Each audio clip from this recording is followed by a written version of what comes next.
Hai, bertemu lagi kita dalam podcast Borneo Kombat. Hari ini kita bersama salah seorang dari warga universiti ya, warga ahli akademik yang kita terbangkan jauh dari Tanah Malaya ke Borneo sempurna. Sekarang malam ini kita bersama Dr. Mukid, yang mana dia sudah ada beberapa hari lah di Sempurna ini. Nanti kita akan cerita-cerita dia buat apa di sini. Dan sebenarnya dia akan, kalau rekaman ni dibuat besok dia akan pulang lah. Jadi kita memaksa dia untuk masuk di dalam kita punya pengisian YouTube kita. Jadi kami semua sangat berbesar hati lah. Kid, apa kabar Kid? Sihat, Alhamdulillah. Makan kenyang. Jin pun banyak. Saya nampak banyak jin kat sini. Tinggal kita nak tutup dia jin. Okey, jadi Kid mungkin boleh bagi kenalkan diri sikit. Kau adik-beradik asal mana, dan sekarang buat apa? Adik-beradik, aku ada 11 orang. 11 orang adik-beradik. Aku anak yang paling bongsu sekali lah. Nama diberi? Nama diberi Abdul Mukid bin Muhammad. Abdul Mukid bin Muhammad. Abdul Mukid bin Muhammad. Iya, 3 kali. Tiga kali memenuhi sunnah.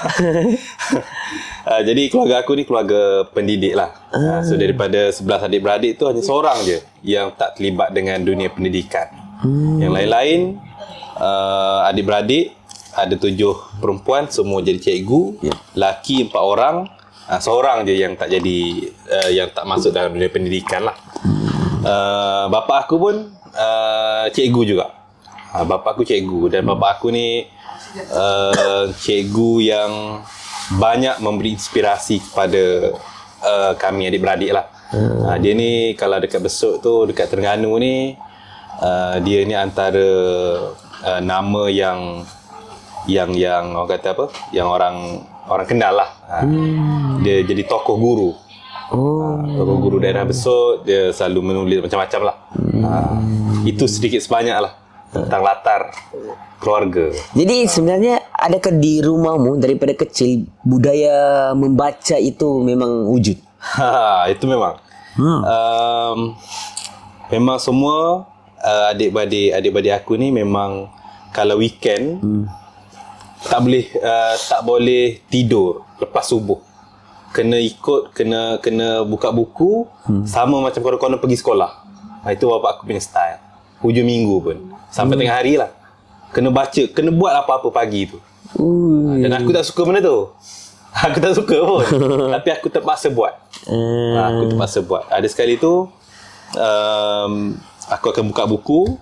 Ni masa umur aku 6 tahun, 5 tahun tu aku dah boleh nulis, aku dah boleh tulis cantik apa semualah. Tulis jawi apa semua. Ada sekali tu bapa aku ni pagi-pagi dia akan keluar lah kan, dia akan keluar. Biasanya bila dia balik dia akan tekan horn. Pip pip, tanda dia balik. Jadi ada sekali tu bila aku memang aku dah tahulah dia punya style tu. Aku buka buku, dia keluar, aku tengok TV. Dia keluar je aku tengok TV. So aku tengok TV, ada sekali tu dia tak tekan horn. Dia bapa aku ni pun pandai jugalah. Dia tak tekan horn. Tiba-tiba je buka pintu rumah. Bapa aku ni garang lah. Memang garang style apa, bapa-bapa Melayu yang lama-lama kan, jenis garang apa semua. Jadi keluar tu aku macam terkejut. Alamak dia tu kan. Lepas tu dia tak cakap banyak, dia masuk dalam. Aku pun terus, aku tutup TV, aku duduk balik dekat meja. Meja dia memang ada meja besar. Situ nak buat kerja semua, adik-beradik aku kena buat kerja kat situ. Tak boleh buat kerja dalam bilik. Dia punya style. Dia nak tengok kita betul-betul buat kerja ke tak. So aku pun duduk balik dekat meja. Dia masuk bilik, dia keluar bawa rotan. Dia cakap banyak. Dia punya style. Tapi best jugalah. Best bapa aku ni. Yelah, dulu memang kita tak suka lah, tapi bila fikir balik kan, okey jugalah cara cara belajar yang macam tu. Jadi macam pergi sekolah, dia paksa aku untuk membaca. Baca apa-apa. Dan aku memang terpaksa membaca kalau nak pergi sekolah. Darjah 1, darjah 2. Sebab bapak aku dia guru besar. Jadi aku sekolah, aku tak sekolah dengan bapak aku. Sebab aku takut. Aku takut ni. So aku minta aku nak duduk sekolah lain. Dia sekolah dia jauh sikit lah. Jadi dia hantar aku pergi sekolah. Memang aku akan baca surat khabar. Sebab kalau aku tak baca surat khabar, dia akan tanya aku. Kalau dia tanya aku tak boleh jawab, aku bermasalah nanti. Dia akan tanya macam-macam lah. Kadang-kadang dia entahlah, macam-macam lah. Macam itu sekali, aku ingat lah, yang aku ingat, dia tanya, cuba baca tahiyat akhir. Kadang kita tak ingat, kadang selawat panjang belakang tu. Tiba-tiba random je dia tanya. Dia random je. Dia tak ada apa? Scope. Dia tak ada scope macam budak universiti sekarang ni. Dia bebas random je. Jadi memang aku akan baca surat khabar apa semua. Aku akan highlight perkataan. Dia minta aku highlightkan perkataan baru yang aku jumpa. Dia minta aku hafal kamus bahasa Inggeris apa semua. Macam tu lah dia punya style. Inggeris kau okey lah? Inggeris aku okey. Aku memang sampai form 5 pun aku memang okey, tak ada masalah. Sekolah aku tu alhamdulillah lah, memang semua tu English tu tak ada masalah sangat lah. Cuma aku tak minat cakap bahasa Inggeris sebab aku rasa identiti tu lah, lebih pada identiti lah. Soal comprehension untuk faham satu benda tu aku tak ada masalah. Kalau mak kau okey? Mak aku okey. Mak aku ni dia lawan pada bapak aku lah. Mak aku ni dia style dia macam mana cakap, dia terlalu sayang pada anak. Macam tu. Dia punya style. Macam bapak aku ni kalau mengaji ni kan, tak boleh mengaji, rotan kan. Mak aku yang kira bila nampak bapak aku macam agresif sangat, mak aku yang pergi tahan. Dah cukup. Kadang ada sekali tu aku ingat, darjah apa darjah 6 macam tu kot. Darjah 6 macam tu, aku tak tahu macam mana bapak aku tiba-tiba dia panggil aku, suruh aku mengaji. Dia nak test bacaan aku lah. So bila aku mengaji tu memang gagap-gagap betul. Memang aku lama tak mengaji. Bila lama tak mengaji, sekali dua dia tegur aku macam salah lagi. Dia bangun tu, aku pun bangun melompat sekali lah. Aku pun lari je. Aku lari, bapak aku kejar. Dalam rumah ni, bapak aku kejar dalam rumah. Mak aku pergi tahan sebab nampak agresif sangat bapak aku. Ada sekali aku tengok, masa dia tahan tu, bapak aku libas rotan tu kena mak aku. Lepas tu barulah dia slow down. Aku mak aku bawa aku keluar apa semua, okey lah. Lepas tu balik rumah macam biasa lah. Adik-beradik berapa orang kita? Maksudnya berapa lelaki, berapa perempuan? Tadi 11 kan? 7 perempuan, 4 lelaki. Yang lelaki semua dekat bawah. Kau bongsu kan? Aku bongsu lah. Kau paling bongsu? Aku paling bongsu. Tapi kakak aku memang dah tua dah. Kakak aku sekarang dah pencen dah. Mak aku ada lagi, bapak aku dah tak ada dah. Mak aku umur dah 75. Dah umur 75. Memang dah. Aku dengan kakak aku tu macam contoh lah. Aku ada anak saudara 2 orang yang lagi tua dari aku. Aku 33, anak saudara aku 34. Ada seorang lagi umur 36. Saudara aku 2 orang. Itu anak kepada kakak aku yang sulung lah. Oi, akhirnya sampai juga kopi kita. Ijan Masuk. Ijan lah. Ada juga kopi. Kita minum dulu. Kita minum dulu. Mbak. Punya pekado. Banyak kali bekas bersama ada kopi. Lepas ni Pekat ni. Yang pekat ni. oh ya, aku dah ada kak. Oh juga kopi ni. Sorry Jaya, kami ambil saya punya gelas. Okay. Aku adik-beradik 10 kid. Oh, sama lah. Ya. Kurang lah. Sama. Dan hampir sama juga. Tapi aku 1 hingga 6 semua lelaki. Jadi hero-nya lebih banyak.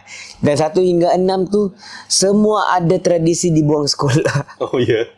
Jadi kalau dia tak dibuang sekolah pun dia memang akan ada masalah lah, sampai mak bapak aku terpaksa dipanggil begini. Sama jugalah, agak bapak aku begitulah je, cara dia agak keras. Tapi kan yang itulah sebab kami ada adik macam kau lah. Mungkin bila abang aku dah kerja, dah habis universiti, baru dia lahir. Kan Nur umur dah 25, 27 macam gitu baru adik aku lahir lah. Cuma yang aku lain pula, bapa aku ni lepas untuk dia layan adik aku yang bongsu ni pula lain pula. Sebab mungkin perempuan. Satu lagi sebab 3 orang je perempuan. Sebab dia perempuan dan tak tahulah dia sebab dia terlalu bongsu, bapa aku dah mula dia dah tua sikit dia tua ataupun anak-anak dia mungkin dah boleh urus sendiri adik-adik dia. Jadi tapi kadang-kadang kami pula yang rasa macam, oi, bapa ni waktu kami dulu punyalah sampai kami yang terpaksa susah nak urus adik aku yang perempuan satu bongsu ni. Tapi berbeza, bapak aku konsisten daripada awal. Konsisten. Tapi kalau tanya kakak aku, dia kata dulu lagi garang. Dia kata dulu lagi garang. Dulu lagi garang. Mak kau suri rumah ke apa? Suri rumah, memang suri rumah sepenuh masa. Memang mak aku ni dia macam bapa aku ni dulu lah cikgu kepada mak aku. Cikgu pada mak aku. Lepas tu bila dia dah habis belajar sekolah tu, baru dia kahwin lah. Dia kahwin muda lah. Umur zaman-zaman tu kan zaman kahwin muda semua. Kan. Mak kau pun ada budaya membaca juga? Tak. Mak aku tak. Mak aku ni dia memang lain sikit daripada bapa aku ni. Memang lawan tu lah. Memang lain sikit daripada bapa aku ni. Okey, menarik. Apa yang menentukan konsep pendidikan anak-anak ni perlu macam ni lah. Semua tu bapa aku lah. Mak aku ni memang dia si rumah betul lah. Si rumah betul. Dia jaga semua tu memang mak aku lah. Tapi disiplin satu lagi. Tu memang bapa aku punya style lah. Dia disiplin. Dia tentukan banyak benda jugalah. Contoh pernah ada sekali tu aku malas nak iron seluar kan. Sekolah tu aku nak iron biasa. Aku tak nak ada side kan. Nak bagi tajam tu. Dia suruh aku iron balik.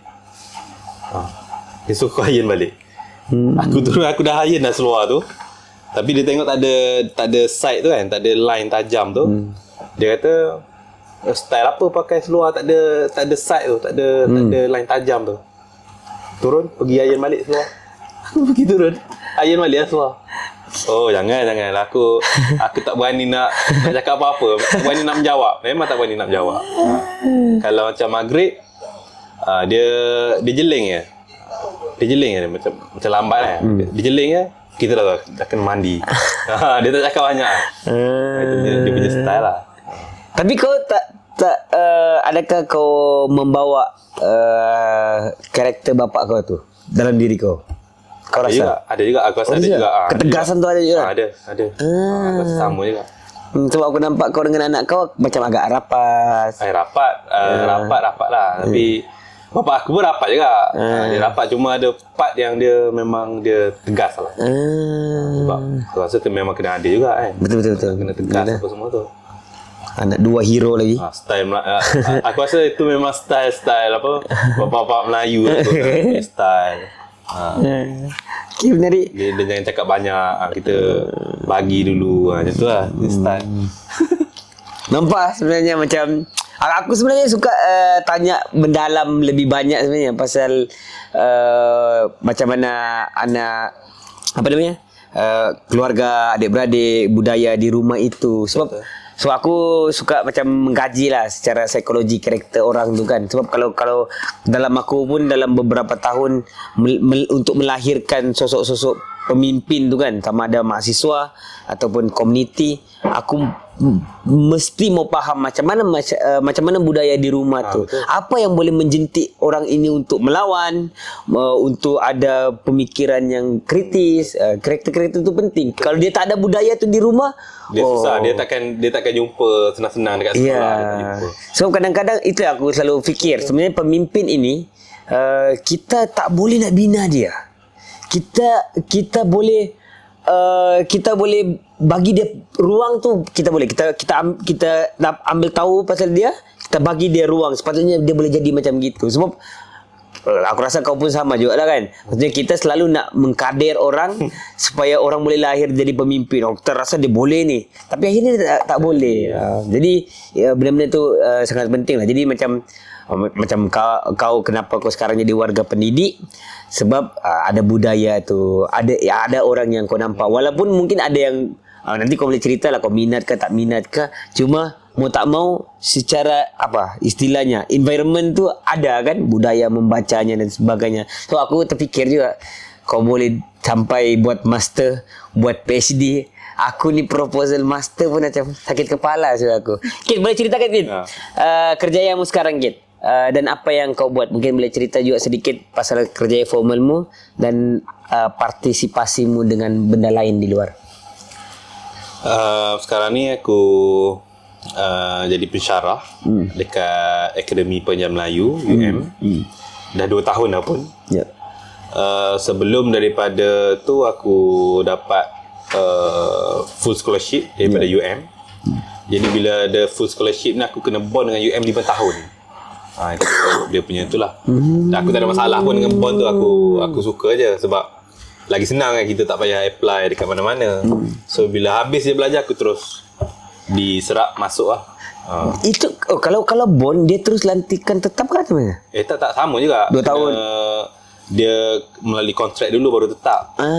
Cuma sekarang kau tetap kah? Aku kontrak lagi. Okay, terus. Dia nak tetap tu dia ada KPI dia lah. KPI dia banyak-banyak lah, macam-macam lah. Lepas tu apa lagi berkaitan dengan pekerjaan. Kalau kau partisipasimu di luar, kau ada organisasi dekat luar, Liga Rakyat Demokratik. Jadi pengerusi Liga Rakyat Demokratik. Tapi macam tu lah, tak adalah seaktif Borneo Comrade. Tapi macam tu lah, kita lebih pada bagi statement je lah. Bagi statement. Adalah kadang-kadang mungkin kita cuba untuk terlibat dengan baru-baru ni kita ada terlibat juga dengan demo Palestin apa semua. Kita akhir sekali aku rasa dah lama tak buat tu, kita berpiket lah seminggu juga, berpiket depan US Embassy tu. Dan aku memang hadir semua setiap malam tu lah, walaupun tak tidur sana. Jadi imam tak? Jadi imam dekat sana. Waktu solat. Waktu solat sana ramai imam. Ramai imam. Lebih ada 12 imam. Jadi alang-alang sekarang ni tengah isu Minggu Suai Mesra orientasi. Jadi aku tanya kau punya pandangan Akid. Aku secara jujurnya aku tak pernah rasa Minggu Suai Mesra Minggu orientasi ni. Sebab aku lambat masuk. Aku lambat masuk. Kedua, aku tak tahulah macam mana. Aku tahulah budayanya tu macam mana. Ada sebahagian besar aku tak suka, ada sebahagian juga yang aku rasa okey saja. Tak salah pun. Sebenarnya idea dia sebenarnya nak panggil orang tu baru datang, dia nak bergaul, nak ini apa semuanya kan. Dan banyak juga benda-benda yang banyak orang komen-komen kan, yang sekarang tu dimasukkan ada poco-poco lah, ada gini-gini. Ada sebahagian besar. Aku sebagai orang seni persembahan, aku rasa aku okey saja. Ada banyak benda yang tentang kesenian tu okey saja. Tapi tak boleh lah nak paksa-paksa orang sampai lewat malam dan sebagainya. Jadi sekarang ni yang tengah isu yang baru-baru ni adalah satu video telah tular. Entah ada versi-versi ni. Aku kesian juga mau kutung dorang ni, sebab aku tahu dorang ni kan budak lagi kan. Mesti budak tahun muka dah tersebar seluruh negara. Sebab macam mana ya, yang versi tu pun masih budak lagi sebenarnya. Masih masih remaja lah kan, tahun-tahun 2000-an punya. Masih hijau lagi. Jadi aku jadi tidak sampai hati, faham tak? Tapi apa yang dibuat tu sebenarnya agak memalukan lah. Minta maaf lah adik-adik ya. Kan dengan video begitu. Jadi dia kalau nak buat tak apa. Jangan bagi kantoi. Betul. Nak buatlah. Macam mana telefon lah. Nak tengok langgar telefon, tapi jangan bagi kantoi. Jangan bagi video tu leak. Kau pandai lah kau buat. Kit, jadi macam mana Kit? Tentang apa pandangan kau Kit tentang isu tu dulu? Minggu orientasi. Ya. Aku rasa macam ni, aku ada beberapa fasa kan, fasa zaman tu. Fasa yang aku masuk minggu orientasi dekat UM, aku masuk dengan fasa aku sebagai seorang yang Islamis. Okey. Islamis yang sebelum daripada aku jadi Islamis tu, aku dah masuk orientasi dalam dunia tentera. Mata tentera 2 tahun. Jadi aku dapat orientasi tu lama, berbulan-bulan orientasi dekat mata tentera. Dan penutup kepada orientasi tu ialah salam perkenalan daripada senior. Aku dipijak-pijak sampai subuh. Aku dipijak-pijak oleh senior, bergila-gila aku kena pijak. Betul. Dia suruh baring ramai-ramai. Macam aku ada dalam squad aku ni ada dalam 18 orang itu. So jadi dia buat macam style apa? Kacil kira buaya tu kan. 1, 2 dia lompat ke atas. Sini-sini semua lompat semua tu lah. Sampai subuh lah. Jadi kau bayangkan, punyalah orientasi aku tu dahsyat macam tu, ngeri macam tu. Tiba-tiba aku masuk orientasi dekat UM. Aku kena hadap macam ni tau. Aku punya cheers yang macam budak-budak lah. Kau bayangkan. Aku ingat aku standby. Aku kata orientasi ni mungkin kena pukul lah. Ragging. Ya, ragging lah. Aku bayangan aku masuk mungkin kena ragging. Tapi aku dah pernah kena pukul sampai subuh. So cuma mindset aku ialah mungkin akan dipukul lah kata. Mindset aku macam tu. Tapi bila aku pergi sana, aku kena buat go Zakbar.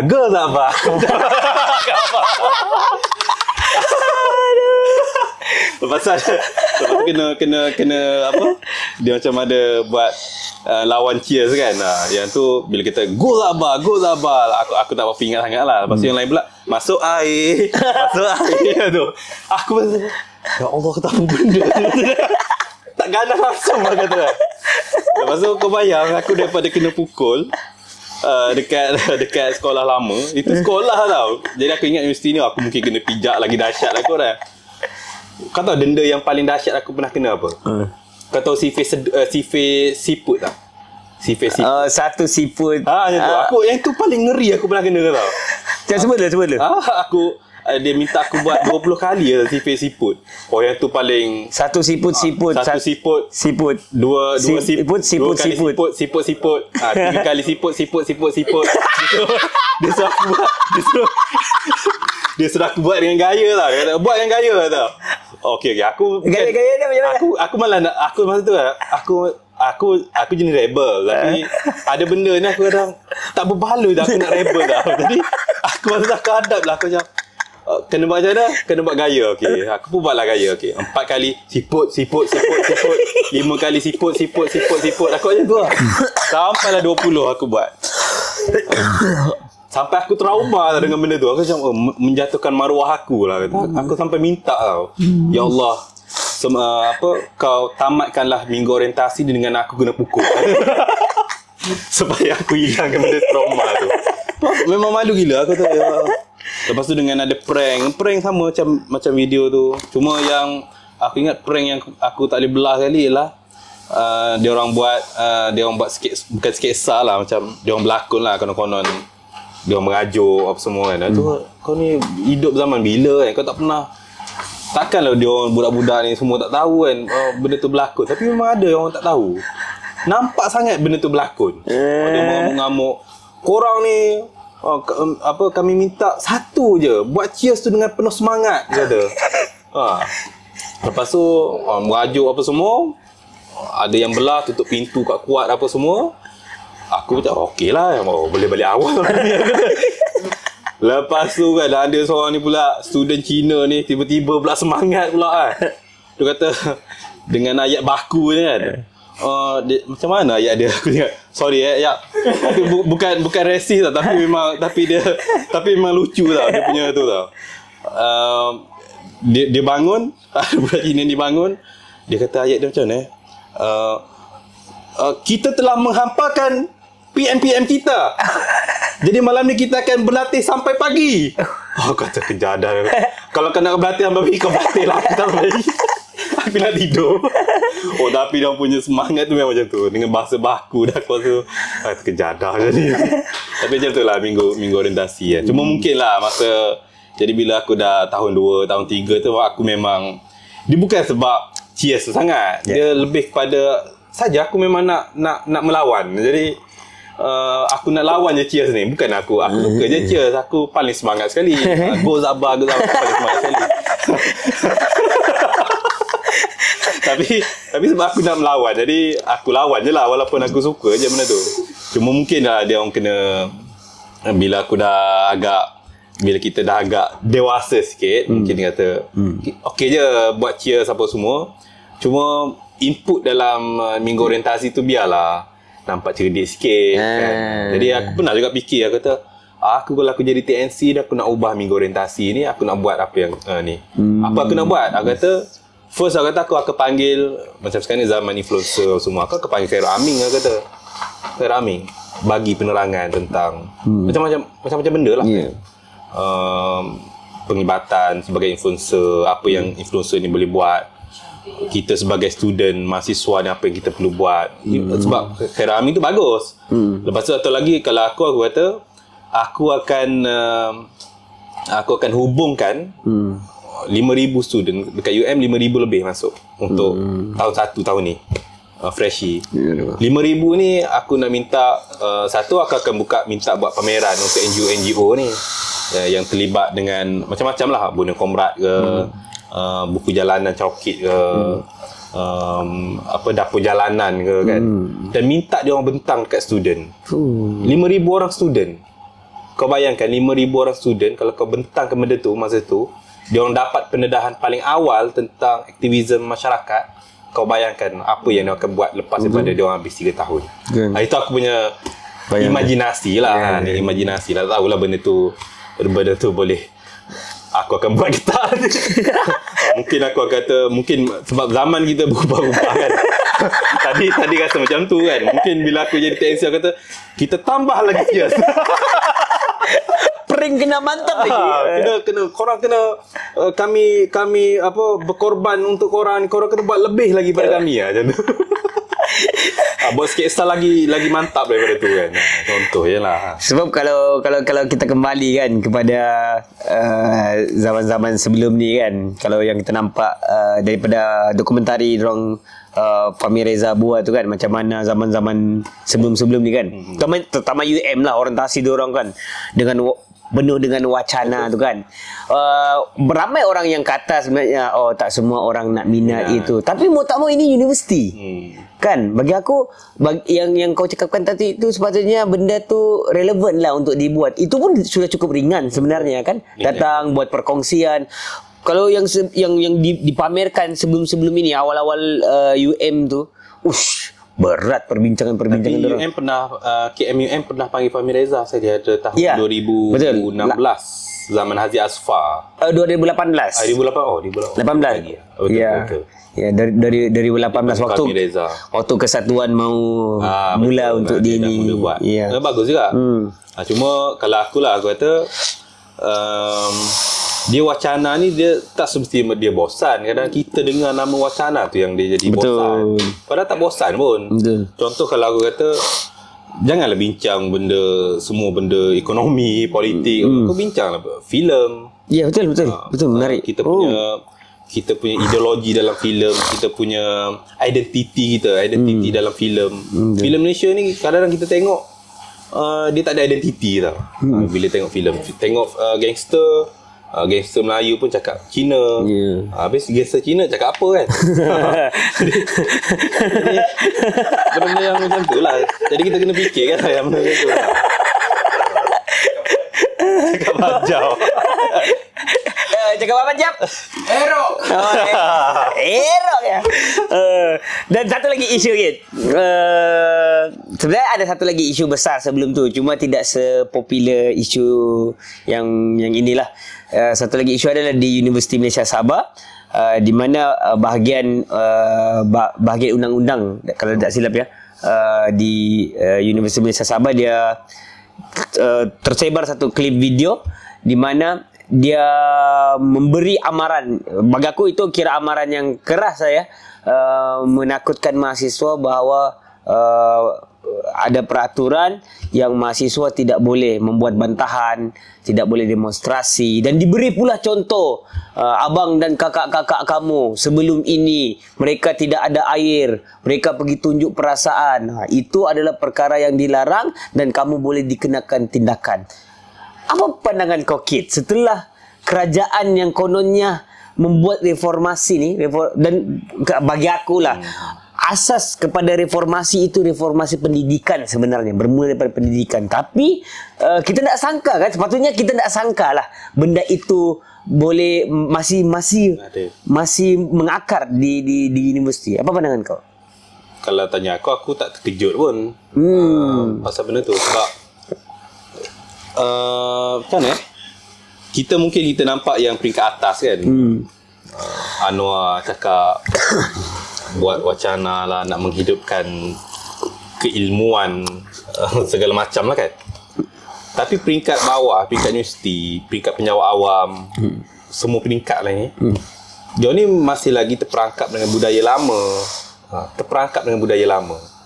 Dan aku tak pelik pun kalau ada larangan macam tu. Aku rasa dekat mana-mana universiti pun kita akan berdepan dengan benda yang sama. Jadi kalau macam dalam minggu orientasi ni memang kan ada satu slot untuk penasihat undang-undang kan. Kalau kita ingat dulu yang kita kena sign aku janji tu kan, AUKU tu. Jadi kalau aku cuma benda tu dizahirkan dalam bentuk klip video tu. Aku rasa banyak lagi universiti yang buat lagi teruk daripada tu, aku rasa. Aku rasa lah. Tapi tak tersebar video tu.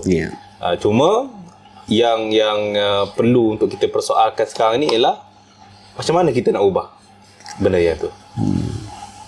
Dan susah kita nak ubah budaya yang dah mengakar lama ni. Dah berapa tahun tau kita mula AUKU, Universiti Malaysia kena AUKU tahun 74, tahun 75. Dan sampai sekarang dah berapa puluh tahun kan. Tapi benda tu perlu, kalau aku jadi mahasiswa kita buat protes lah. Cuma yelah, protes tu kita bagi dekat mahasiswa lah. Sebab dulu ada satu kata-kata lah pasal protes ni. Protes ni ialah satu perkara yang dibuat oleh orang yang tak ada kerja. Protes. Dan mahasiswa ialah orang yang tak ada kerja. Dan protes itulah kerja-kerja mahasiswa. Ini mahasiswa. Ya, itulah.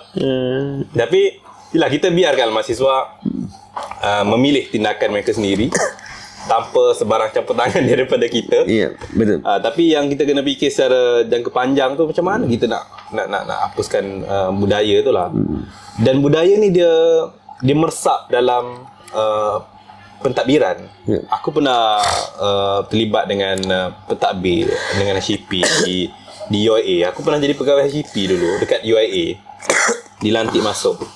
Jadi walaupun masa tu dekat UIA dah ada student union, diwujudkan student union, tapi pandangan pentadbir terhadap student union tu dianggap budak-budak ni macam budak sekolah. Aku dengar sendirilah, tapi aku tak naklah respon apa semua kan. Jadi kita kata ini punya pandangan dia orang pasal student union. Kita bagi je mahasiswa buat macam ni, nanti dia orang tahulah macam mana kan. Susahnya nak mentadbir pelajar, mentadbir mahasiswa. Kita bagi kat dia orang. Sebab dia orang, pandangan dia orang ialah mahasiswa ni budak-budak kecil lagi. So macam mana kita nak ubah mentaliti pentadbir yang mahasiswa ni budak-budak kecil. Jadi mahasiswa sendirilah kena tunjuk macam mana kita ni, kita bukan budak kecil. Tapi jadi macam mana nak tunjuk yang kita bukan budak kecil? Wacana kita kena kena ditinggikan. Organisasi kita mesti tersusun. Karisma kepimpinan kena jelas. Apa lagi? Jadi bila ada semua benda tu barulah pentadbir pun bila nak bercakap dengan kita, nak berdepan dengan kita, dia tak beranilah kan. Dia takut, dia tak anggap kita sebagai budak kecil. Itu yang berlaku kat universiti. Jadi solusinya itu terpulang pada mahasiswa lah. Bersyarah kita kita bagi kecaman tu, tapi selebihnya aksi-aksi ni kita serahkan, kita pulangkan kepada mahasiswa. Tapi betul lah, 2018 aku terlibat beberapa juga sebenarnya wacana daripada Universiti Malaysia Sabah. Waktu tu mahasiswa diminta sudah, kita dapat sudah hak untuk menguruskan pilihan raya itu sendiri. Betul. Jadi masa berkumpul tu aku ikutlah, walaupun aku lupa aku sambung master kah. Waktu tu macam aku belajar master.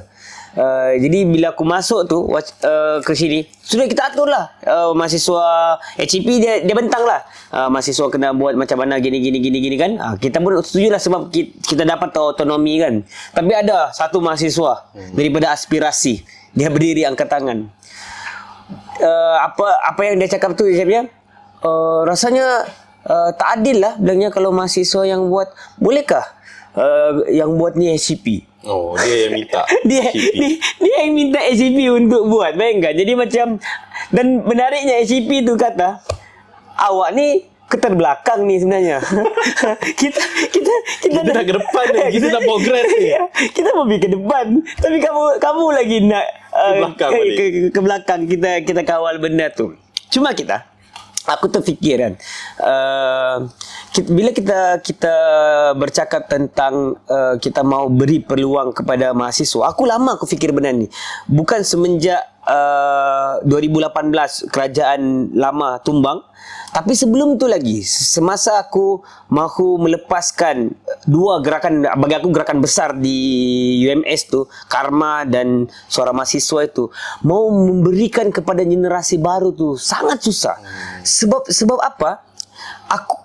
Aku mula fikir sebab pendidikan awal kita tu di sekolah menengah itu sendiri tidak menyediakan peluang ataupun pemikiran yang kritis, yang mana bila dia sampai ke universiti dia sudah bersedia untuk melakukan sesuatu secara mandiri. Tiba-tiba dia datang universiti, kita yang acah-acah kritis ni bagi tahu kita mahasiswa ni ada tanggungjawab untuk masyarakat, intelektual, kebajikan mahasiswa. Kita ni sepatutnya urus ini. Dia jadi terkejut kan? Sebab apa? Pendidikan awal tu tidak pun membawa dia bayangan imajinasi itu. Sebab apa imajinasi cikgu-cikgu? Kamu kena belajar bagus-bagus. Kalau kamu nak masuk universiti, kamu mau kerja apa? Bagi aku itu penting jugalah. Tapi hal-hal lainnya apa? Mau pergi sekolah, mau dapat ilmu ni, mau masuk universiti ni untuk apa sebenarnya? Apa tujuan utama dia? Jadi itu yang sebenarnya ketika aku ada bahas juga lah dengan beberapa kawan-kawan waktu itu mereka berada dalam pemerintahan lah, yang aku bagi tahu bagaimana sebenarnya perkara ini perlu dibuat sebelum universiti itu. Bila pelajar masuk ke dalam universiti, dia sudah tahu, oh dia ada peranan begini bentuk awalnya. Sebab aku rasa boleh katakan lebih 90% mahasiswa tak tahu pun tentang otonomi mahasiswa yang dia mau berperanan. Tak pernah diceritakan oleh guru-gurunya, siapa-siapa pun tak pernah. Jadi sekarang kau pun di dalam kau tengah menguruskan satu klub yang bagi aku klub yang sangat besar, persatuan yang sangat besar ya di Malaysia, Klub Pelajar Persatuan Bahasa Melayu. Apa cabaran kau, Kit? Maksudnya macam mana generasi, aku tak tahu macam mana UM, macam mana awal-awal tu lah kau nak bawa mahasiswa, nak bagi tahu persatuannya ada sejarah yang besar dan bagaimana mereka interaksi awal-awal tu dalam mau membangunkan organisasi tu. Ya, betul, sebab dia sekolah, cuma peringkat sekolah itu masalah pendidikan kita lah, masalah pendidikan kita. Sebab kita tak menyiapkan pelajar kita di peringkat sekolah sebelum dia nak pergi ke peringkat universiti. Kita tak anggap mereka yang dekat tingkatan 5 contoh tahun akhir di persekolahan ni, mereka ni lah kelompok dewasa yang sebelum ni dia tak boleh muni lah. Macam sekarang ni dah mula ada perubahan tu. Dah mula ada kesatuan pelajar dekat sekolah. Dah mula ada. Tapi dia lah mungkin dia akan makan masa sikit. Cuma bila melibatkan kesatuan pelajar dekat sekolah, kita akan tanyakan balik. Sejauh mana kesatuan pelajar ni ialah kesatuan pelajar yang betul-betul menyiapkan sisi kepimpinan pelajar sebelum dia terlibat di peringkat universiti. Betul. Tapi sebenarnya ada setengah sekolah dekat Malaysia, sebagai contoh lah dekat MCKK, ni lah sekolah-sekolah asrama penuh. Diorang dah terlibat dengan perbincangan-perbincangan yang macam tu. Diorang dah terlibat. Jadi bila dia masuk ke universiti, dia tengok perbincangan MPP sebagainya yang agak terkebelakang, dia tak nak terlibat dengan benda tu. Dia tak nak terlibat dengan sama ada politik kampus, aktivism dekat kampus. Sebab pandangan dia orang, aktivism dekat peringkat universiti ni, penglibatan politik kampus dekat universiti ni agak terkebelakang. Sebab dia dah bincang banyak tau. Kalau aku rasa kalau kita bandingkan MPP dekat setengah universiti ni, kita pergi dekat sekolah berasrama penuh dekat mana-mana lah, sekolah Tunku Abdul Rahman ke, kita tengok macam mana dia menguruskan. Dia dah biasa buat program, dia dah biasa buat program kemasyarakatan. Betul. Jadi bila masuk universiti, dia dah bersiap untuk pergi ke tahap yang lebih luar biasa. Berbanding dengan sekolah-sekolah, itulah yang pada aku satu kelemahan yang ketara dan nampak kadang-kadang ada nampak kasta juga dalam sistem pendidikan. Jadi bila pelajar sekolah biasa yang tak pernah tahu pun tentang adanya persatuan, kita boleh terlibat sendiri persatuan yang macam-macam, kan. Jadi bila kita boleh menguruskan sendiri, sepatutnya soal pengurusan program itu dah siap kita selesaikan di peringkat sekolah. Betul. Dah selesaikan di peringkat sekolah dah yang tu. Betul. Bukannya bila masuk universiti barulah rupanya kita boleh anjurkan sendiri. Kita bukan lagi peringkat nak menganjurkan program, bukan. Sebab menganjurkan program sepatutnya selesai di peringkat sekolah. Itu aku punya pandangan lah. Jadi bila peringkat universiti, kita dah patut ke peringkat perbincangan yang selanjutnya lah. Kalau kita kata dekat universiti, sebelum ni kita hanya dibiasakan dengan buat program bagi makan, sebagai contoh. Program bagi makan dekat homeless apa bagus untuk kesedaran. Betul. Tapi bukan lagi di peringkat universiti, bukan untuk mahasiswa yang buat program bagi makan dekat homeless. Program bagi makan dekat homeless sepatutnya jadi program peringkat sekolah. Betul. Diorang yang patut buat. Diorang patut ada kesedaran tu. Diorang dah patut tanya, kenapa ada homeless? Dia patut tanya yang tu. Jadi peringkat universiti, dia perlu bincangkan lagi. Kenapa homeless ni perlu ada? Apa sistem yang menyebabkan diorang ni ada? Diorang dah perlu. Peringkat sekolah, peringkat membina kesedaran. Peringkat universiti, peringkat diorang mempersoalkan balik apa kesedaran diorang yang lama. Seperti macam tu lah. Tapi tak berlaku macam tu. Bila kebanyakan masuk ke universiti, barulah dia nak mula mencari, rupanya ada politik kampus, rupanya ada manifesto, kami kena nak kowe, kami kena masukkan manifesto. Jadi benda-benda yang macam tu lah. Dan satu lagi, ini ialah pada aku punca terbesar kenapa mahasiswa tak nak terlibat dengan aktivisme kat peringkat kampus. Sebab dia hanya melihat kepada merit. Sebab kita daripada zaman sekolah, kita diajarkan untuk buat sesuatu mesti ada merit, mesti ada sijil. Kita diajarkan macam tu. Kita belajar exam, dalam kita belajar semata-mata untuk exam dapat A. Tapi tak dapat A juga. Dia tak dapat A juga, kan? Jadi dia tak faham kenapa perlu belajar tu, dia tak rasa benda tu. Jadi bila beralih ke peringkat universiti, dia berdepan dengan benda yang sama. Mereka, contohlah, aku pernah jugalah masa aku nak hidupkan balik PBMUM, persatuan yang dah lama terkubur, persatuan yang dah besar, ada sejarah panjang, ada corak aktivisme intelektual yang besar, sangat-sangat besar, menginspirasikan ramai gerakan, menginspirasikan banyak gerakan, bersentuhan dengan masyarakat dengan cara yang luar biasa. Tapi dia matilah sekejap. Jadi usaha aku nak hidupkan balik, aku pernah lah, masa tu aku buat secara random lah. Aku tanya dalam kelas, saya ada nak hidupkan balik satu persatuan yang cukup besar, nama yang cukup megah di UM, di negara, tokoh-tokoh kepimpinan yang daripada bermacam-macam latar belakang, politik, akademik, masyarakat, semua ada dalam tu. Siapa yang nak terlibat? Jadi soalan pertama ni yang kadang-kadang sakit hati jugalah kita sebagai ni, kita dengar. Ada merit tak masuk? Ada merit tak? Soalan ada merit ni ya. Jadi kadang-kadang bila kalau ikutkan rasa muda ni, kita nak jawab balik tau. Siapa yang tanya pasal merit tadi? Awak tak payah masuk lah. Ingat cakap macam tu. Tapi tak sampai hati lah nak cakap macam tu kan. Takut terasa hati betul lah. Jadi musuh pada kita pula. Tapi tak apalah. Jadi kita pun cakap dengan baik. Ada merit, ada. Kalau tak merit dekat dunia, merit dekat akhirat. Jadi benda tu lah. Kita cakap benda besar kan. Kadang ada orang dia takut. Dengan benda besar dia takut. Betul. Itu pun satu masalah juga. Betul. Kita cakap okey, mahasiswa ni perlu ada dengan masyarakat, perlu bincang benda yang macam ni. Macam PBMUM pun kadang dia terpalit juga dengan dia nampak PBMUM ni kadang-kadang agak menjurus kepada gerakan politik.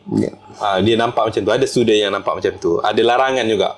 Cakap jangan join PBMUM sebab dia nak pergi ke arah politik. Sedangkan aku rasa yang aku nampak lah, dia orang punya aktivism, program politik aku rasa tak banyak. Betul. Aku rasa yang agak political. Itu ialah kongres, itu political. Tapi dalam masa yang sama ada akademik yang cukup jelas. Betul.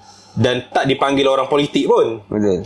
Dan memang itu yang kita perlu bezakan. Betul. Antara politik partisan dengan political. Betul. Kita boleh jadi political. Betul. Tak semestinya dengan join parti politik kan. Betul.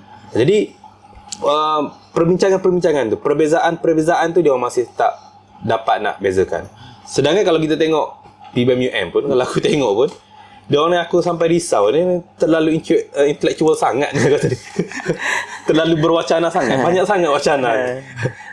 Dia panggil apa, Khairuddin Junid lah, panggil Farishno lah, macam-macam dia panggil kan. Bincang tentang Hamka, bincang tentang ni ya. Dia kata mana ada persatuan politik nak bincang benda macam tu. Jadi sebab pada aku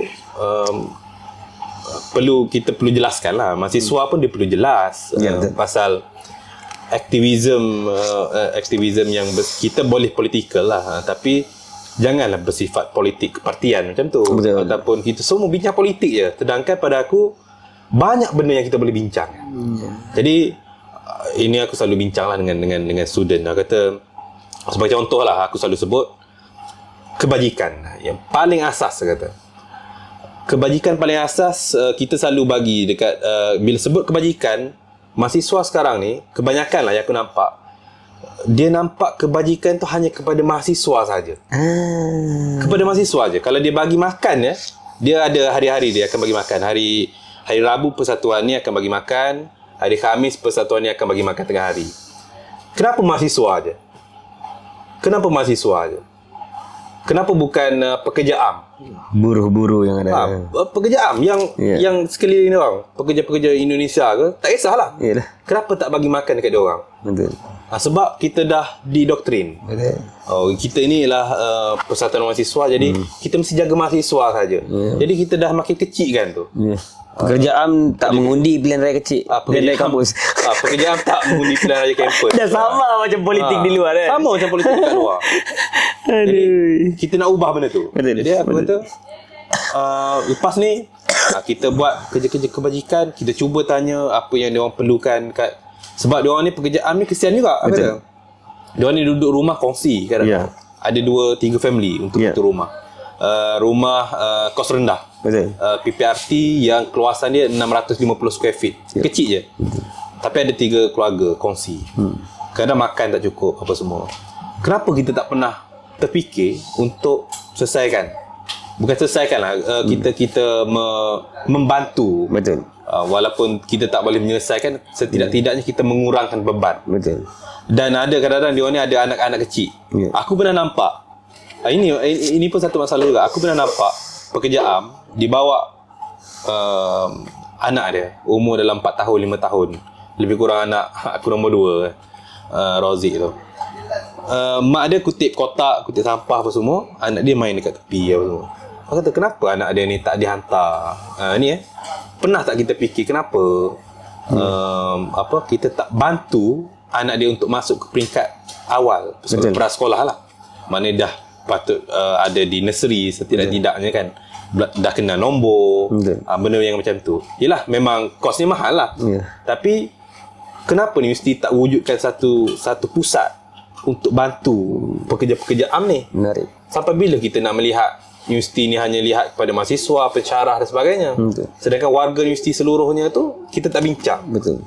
Jadi kalau kita tak pernah bincang tentang benda ni, itulah tahap universiti kita sampai sekarang lah. Mahasiswa kita tak pernah ada kesedaran tu, macam tu lah. Betul. Itu yang aku cuba nak bagi kesedaran lah sikit lah. And menunggu mungkin jadi TNC UM. TNC je tak boleh pergi BC rasa tak ada. Boleh. Kita tidak tahu kan keadaan macam mana. Sebab kalau siang panas betul, petang ribut, kita tak tahu. Jadi menarik ya apa yang diucapkan oleh Dr. Mukid. Dan aku pun fikir banyak benda lah daripada zaman itulah, kawan-kawan yang daripada sekolah pergi universiti sampai pensyarah pun kan, kadang-kadang kan di universiti kan mahasiswa tu dia tak boleh apa namanya, tak boleh faham tentang budaya kelas di universiti kuliah tu. Sebab pensyarah balik-balik tanya soalan, kita terkapai-kapai baru nak fikir soalan apa kan. Dan dia jadi terbata-bata sebenarnya. Seolah-olah sebenarnya ada budaya tu di sekolah, tapi apa ya istilahnya, dia punya portion terlalu kecil. Sebab terlalu cepat kan sekolah ini mau exam. Jadi bertanya soalan tu tidak jadi budaya yang berkualiti lah sebenarnya. Sehingga kan waktu aku di kelas sebelum ni, aku kelas penulisan, pensyarah aku masuk, dia bagi, selain dia simple ya, dia bagi satu macam isu dan kami bahas. Dia minta lah, okay, apa pandangan kamu tentang agama ini. Padahal penulisan kreatif ni, dia bagi soalan, dia tanya soalan. Lepas tu lama-kelamaan kan dalam 2-3 kelas ada kawan aku, kira satu kelas lah, dia angkat tangan, cikgu, dia dipanggil cikgu lah. Sebenarnya dia tu pensyarah, tapi dia mau dipanggil cikgu siap. Dia cakap, cikgu, kenapa ya kita tak belajar cara-cara untuk menulis? Kenapa kenapa kita bincang pasal benda ni? Dia cakap, ini soalan yang saya tunggu, bilangnya. Bagus. Kamu, dia cakap apa? Kamu faham ke universiti ni? Saya di sini datang bukan untuk ajar kau nak menulis. Kau mau menulis, kalau cara untuk menulis ni sepatutnya kau dah belajar di sekolah menengah kau, ataupun kau dah boleh Google ke, kau boleh buat apa ke. Di sini saya nak ajar kamu berfikir. Kalau kamu tak tahu isu-isu, berbincangan benda-benda ini, kamu nak tulis apa? Dia penulisan kreatif ni bukan tentang macam mana kau nak susun ayat berapa, bukan dia ajar kau berapa perenggan, satu perenggan tu berapa yang bagus, apa ayat kau nak masukkan, bukan. Dia tentang pemikiran apa yang kau nak masukkan di dalam situ. Itu yang sebenarnya paling penting. Jadi macam di situ aku mula terfikir, gila lah. Sebab aku punya pensyarah tu gila. Dia tanya di kelas, kamu agama apa? Tuhan di mana? Dia memang mencabar lah. Kalau kawan-kawan yang Islamik tu memang akan tercabar habis lah tentang. Dia sengaja dia buat provokasi supaya ada mahasiswa bangkit bertanya, membantah dan sebagainya. Jadi aku rasa itulah, aku rasa akar permasalahan kita tu daripada sekolah menengah tu lah. Macam mana kita betul-betul mempersiapkan pelajar ke peringkat universiti. Kit, soalan terakhir. Apa soalan yang klise lah kan? Apa harapan kau lah tentang yang kita sebutkan tadi, tentang budaya intelektual mahasiswa, budaya aktivisme mahasiswa, dan secara struktural sendiri universiti itu sendiri yang benar-benar memaknai makna universiti lah, maksudnya di masa akan datang. Apa harapan kau lah? Susah lah tu soalan tu. Susah. Harapan aku rasa macam ni lah. Kalau tanya pasal harapan, memang kita nak nampak ada perubahan lah. Tapi yang paling penting pada aku, untuk kita mencipta perubahan tu, mewujudkan perubahan tu, kita yang kena menyusun aturkan Ya. supaya perubahan tu betul-betul berlaku kan. Jadi kalau aku sebenarnya harapan aku tinggi dekat universiti tau. Sebab aku masa aku habis belajar degree, aku berdepan dengan dua dilema, dua persimpangan. Ini biasalah bila kita dah terlibat dengan aktivism Siasah. sama ada dia ada dua pilihan masa tu. Dua pilihan. Sama ada kau nak masuk politik ataupun kau nak teruskan dengan kerja-kerja yang lain. Itu dua pilihan. Dan benda tu sangat mengusutkan kepala aku lah. Memeningkan kepala aku fikir betul-betul. Dan akhir sekali aku persoalkan balik banyak benda lah. Kalau aku kata aku masuk politik, untuk apa aku masuk politik? Kalau aku kata aku masuk politik sebab aku nak buat perubahan dasar, sejauh mana aku boleh buat perubahan dasar tu? Dah berapa ramai dah orang masuk politik, akhir sekali tak berubah pun dasar tu. Kan? Jadi sebenarnya dekat mana kita nak cari titik perubahan tu? Jadi aku duk fikir, aku pun baca banyak buku. Dan akhir sekali aku dipertemukan dengan satu jawapan lah. Jawapannya ialah perubahan itu ialah bermula dekat universiti. Segala perubahan bermula dekat universiti. Jadi kalau kita betul-betul nak kita kata nak buat perubahan di peringkat sekolah, cikgu-cikgu itu ialah lahir daripada universiti. Betul. Pentadbir lahir daripada universiti. Betul. Pembuat dasar lahir daripada universiti. Polis yang baik akan lahir daripada universiti. Askar pun akan lahir daripada universiti.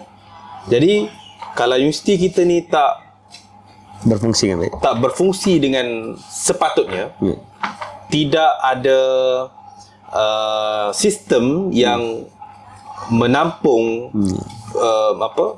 semua yang kita sebutkan tadi, sektor-sektor yang kita sebutkan tadi, kita tak akan nampak perubahan tu berlaku. Tapi kita kena pastikanlah universiti kita tu betul-betul ada ciri-ciri tu. Betul.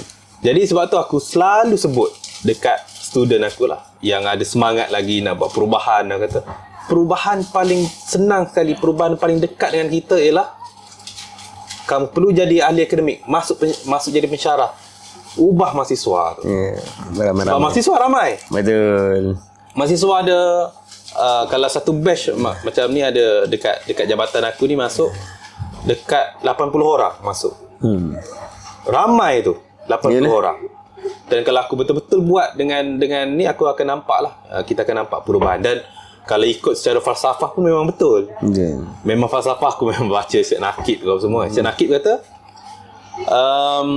peranan universiti ni ialah dia sama macam kita kata zaman Nabi lah. Zaman Nabi ni sahabat-sahabat yang Nabi pilih peringkat awal untuk bangunkan untuk kembangkan Islam ni ialah dia ambil pemuda yang sebaya universiti lah, peringkat universiti. Sebab itu ialah umur yang tengah ada semangat, umur yang tengah ada, yang masih lagi ada idealism, masih lagi tak terikat dengan apa sahaja. Jadi dia mulakan dengan peringkat yang macam tu.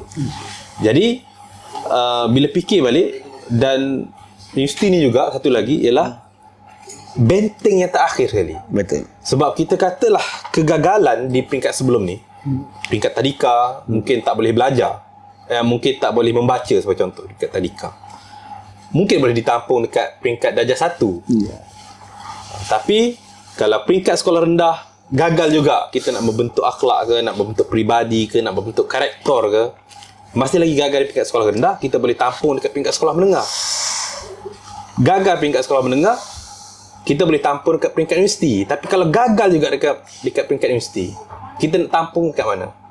Universiti jalanan. Universiti jalanan. Universiti alternatif. Universiti aktivism. Betul. Jadi benda tu sangat memberi kesan pada aku lah. Jadi aku fikir, aku orang yang ada kesedaran. Aku boleh dipertemukan dengan mahasiswa yang bermacam-macam minat. Aku boleh bentuk diorang. Kalau diorang minat politik, aku akan atur diorang untuk jadi orang politik yang macam mana yang aku nak. Aku boleh bentuk diorang. Aku boleh lentur orang yang minat sastra untuk menjadi seorang sastrawan yang yang macam mana yang sepatutnya seorang sastrawan perlu jadi. Betul. Kalau orang ni minat dalam bidang penulisan, bidang perfilman, silakan, kita akan bentuk orang ni untuk jadi macam. Jadi bila semua orang ni dibentuk dengan satu idealism yang sama, jadi kita akan nampaklah perubahan terberlaku dalam filem, dalam muzik. Tak adalah muzik lagu yang entah apa-apa kan, macam JSB tu. Jadi kita perlu persoalkan tu, macam mana boleh keluarkan lirik yang macam tu kan. Jadi dia orang ni sekolah apa macam tu, rupanya memang jelas lah dia orang sekolah yang macam tu kan. Jadi melahirkan orang yang tak kisah sesat tu, itu satu pilihan sesat, tapi biarlah sesat yang berseni. Biar Sesat yang berkualiti. Sesat yang berkualiti. Kau dah lah sesat tapi dah tak ada kualiti lah. Sesat dan tak ada kualiti lah, memang kena hina lah. Jadi janganlah sampai jangan membenarkan orang hina kita macam tu. Jadi jadilah sesat yang ada kualiti, sesat yang ada seni, sesat yang ada fashion sense yang baik. Ini apa pakai kopiah yang macam tu kan, pakai tak ada fashion sense tu sangat teruk. Jadi kita perlu fikirkan macam mana kita nak menjadikan orang-orang sesat ni orang yang bermutu. Betul lah, tapi asasnya ialah dekat universiti lah. Betul. Dekat universiti. Ya, mantap sekali ya. Terima kasih banyak-banyak Kit. Sebenarnya seronok berbincang dengan Mukit. Banyak benda sebenarnya kita boleh perbahaskan. Tak sedar ya, satu jam bercakap. Tak sedar. Jadi macam cepat kan. Tadi waktu sebelum podcast tu sebenarnya mau buat 40 minit pun kita rasa macam lama 40 minit. Kali berbincang 1 jam pun tak sedar kan. Jadi itu yang pentingnya orang berilmu. Jadi aku sangat percaya dan aku haraplah akan ramai lagi ahli akademik. Akulah Borneo Combat ni adalah salah satu contoh gerakan yang lahir daripada rahim universiti itu sendirilah, dan masih lagi bergantung pada universiti sebab kami sebagai aktivis Kit, kami buat benda kadang-kadang buntu. Aku memang sangat memerlukan bacaan mahasiswa, bacaan pensyarah-pensyarah. Aku akan tanya, tahu tak pasal artikel ini? Tahu tak pasal ini? Tak sempatlah untuk mendalami benda ini. Jadi itu yang aku rasa Borneo Combat semakin boleh bernafas sekarang kerana kami ada tukang bacanya di sana, tukang analisisnya. Dan aku juga antara orang yang lahir daripada pensyarah yang baik itu, yang memberi aku gambaran bahawa universiti itu apa, bagaimana peranan mahasiswa itu harus kepada masyarakat lah. Terima kasih Dr. Lokman dan pensyarah-pensyarah yang lain yang mendokonglah aku untuk buat kerja-kerja aktivisme.